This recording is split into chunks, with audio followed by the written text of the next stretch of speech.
What's up, guys? It is Jonathan with One Big Impact. I have had this fucking headache all day and I'm trying to get rid of it. It's a lot better now, but I think the weird change in like the season, it's like rainy one day and then shiny one day and rainy one day and shiny one day. Anyway, the weather's all weird and I think the barometric pressure changes are causing it. I know. Kind of weird. Nikki asked a question. How do I prepare for like a staycation or vacation or anything like that? And meaning, um, like, how do I prepare? Like, make sure I got my meals and everything for that trip or just a vacation or anything. I think the first thing is that you're asking me that as a client of mine. Um, I would say prep your meals and bring them with you. Quick story. I went to Mexico one time with Boo, and I was ridiculously strict at the time. And what I did was, um, just to make sure I stayed on track. I don't think I had anything off track at all that time.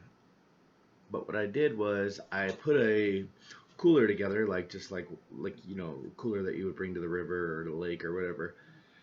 And I put all my stuff in there, threw a bag of ice in there, and I realized I was going to be gone for like a week, so I made sure I got everything.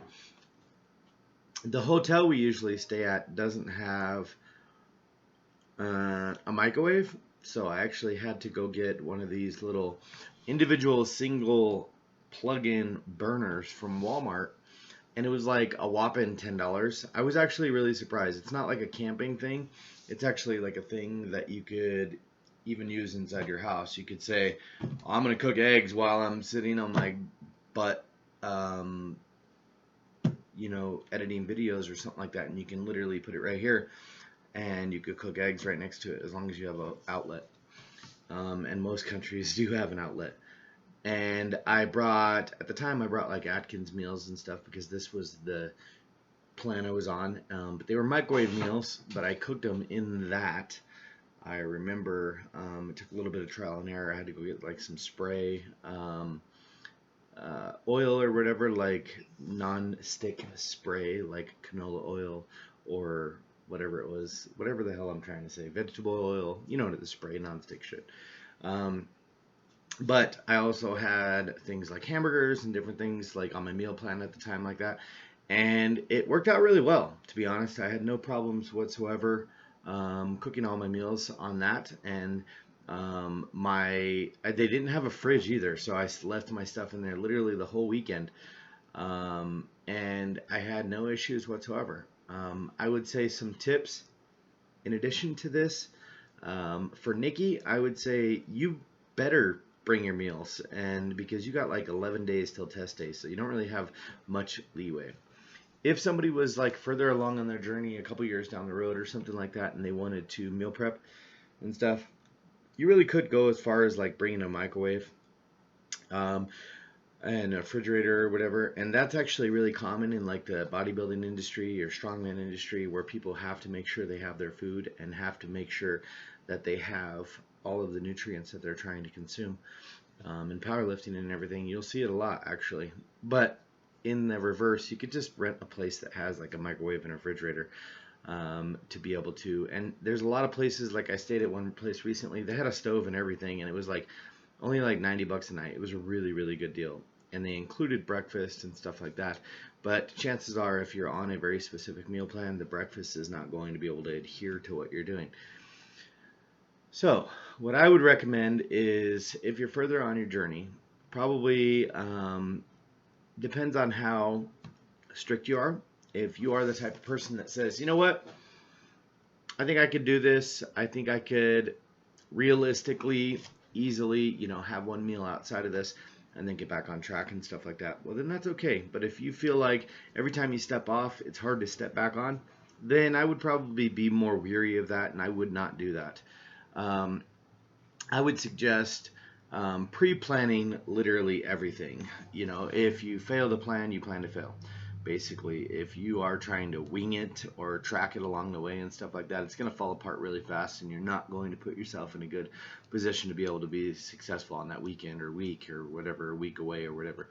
I think one of the biggest things is plan other things to do. You know what I mean? Like if your family is going to be going out to dinner and stuff like that, and you feel tempted because of that, or you feel like they're going to pressure you into eating something, plan something to do. Bring your bicycle, or bring some skates or rollerblades or something, or go have a coffee somewhere or something like that, and get yourself out of that situation.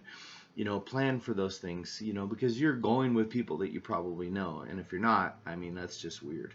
So if you're going with people just ask what they're doing and what they would, if it's going to be a situation that's going to put you in a position to where you're going to screw up, well, then just avoid the situation. Like, you know what I mean? Like, just don't go. It's kind of like if you're an alcoholic or something like that, and all your friends are going out to drink. You probably wouldn't go out with them to drink, right? Because it's going to put you, in harm's way or whatever, and you're going to want to drink, and you can't drink. So I think the best thing is realize everybody else that you're with doesn't have to do what you have to do. If you have goals and you have things that you want to obtain, then just chase your goals and dreams and the things that you want to obtain, and screw what everybody else is going through. Just separate yourself from it if you need to. It doesn't mean you can't do fun things. Maybe you just want to go on your own when you eat, or you could even make it like a fun thing. Create your meals and bring them to a park by yourself and read a book or something like that. I think, unfortunately, sometimes we always associate food with the fun of what you're doing. But, I mean, when's the last time you went bungee jumping with a burrito in your mouth? You don't. I'm not going bungee jumping. Don't fuck with me, okay? I'm not even going to think about it. But I'm just saying, you know what I mean? Like, you go to a jump park where you're jumping on a trampoline, or if you go to the mountains or whatever, are you stopping at like a carne asada burrito place or something like that? You know what I mean? Like, you're always kind of consumed by the whole food aspect, but it really doesn't have much to do with the actual fun part in regards to having a good time. So have a good day. I hope that answered your question. Be stronger than your excuses. Remember to spread love, not hate. Drink your damn water. If you're new here, please check us out on Facebook. Our group is called Healthy Living for a Healthy Life. Go check us out, and thank you for subscribing. Bye.